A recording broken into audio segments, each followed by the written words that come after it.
Peace, guys. What's going on? It's the guy Yusuf here, man. And, we talk all things real estate here. We're a constant work in progress. Hey, look, one thing I promise you guys is I'm going to always keep it 100 with you, be transparent as possible. And sometimes we don't always get things right. We don't always get it right in real estate. So I'm going to show you a mistake that I made. And I'm doing this in hopes that you can avoid the same mistake.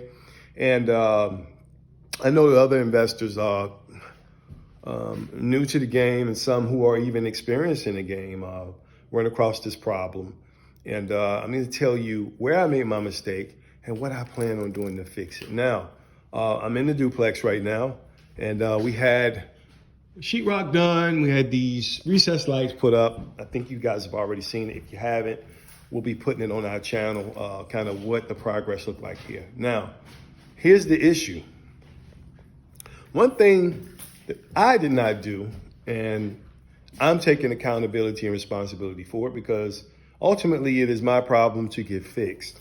When you're working with a contractor, it is always important to set the expectations, especially when it comes to cleanup.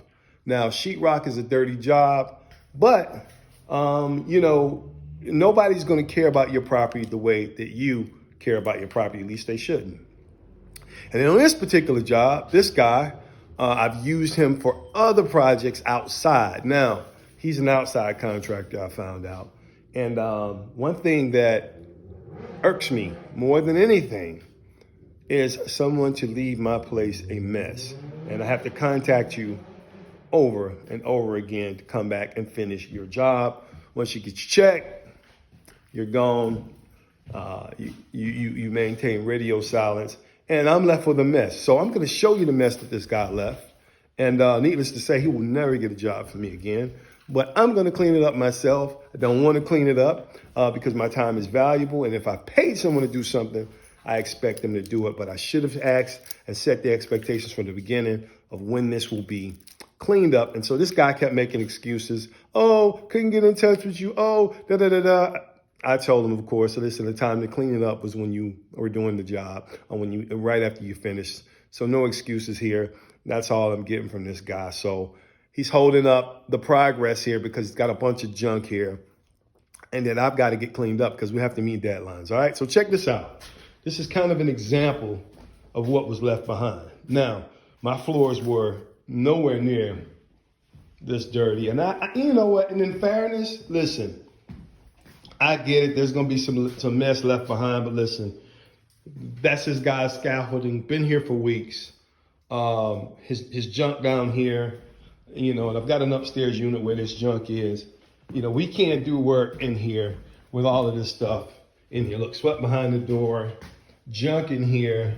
That's unacceptable. That is 100% unacceptable. There's some junk over there where they tore the. No, you don't have to accept that, regardless of what anyone tells you. That's unacceptable. And make sure when you're talking to someone, a contractor, about work that they're getting done, they're going to do, ask them about cleanup. Who cleans up, man? If they say, look, we don't clean up, then that's a decision that you can either accept or decline. But here, because of all the other work that I've done with him and they clean up their own jobs, my expectation was that he was going to clean this shit up. Oh, this mess. I'm sorry, I'm going to beep that out. But that's kind of how I'm feeling right now. And I'm over here just to clean up and get this stuff out the way. I've got some electricians coming in. I've got some plumbers coming in. And I'm not going to have them stepping around all of this because ultimately, if people think that you don't care about your place, they're not going to care about it either, right? So, yeah, this is today's work. I don't want to do it, but I'm going to do it because it needs to be done. And, all things wind up in the lap of the owner. And it's our responsibility to fix it, whether we did it or not. That's it for today. I hope you learned something. Today's lesson is set the expectations. Make sure you ask the questions up front.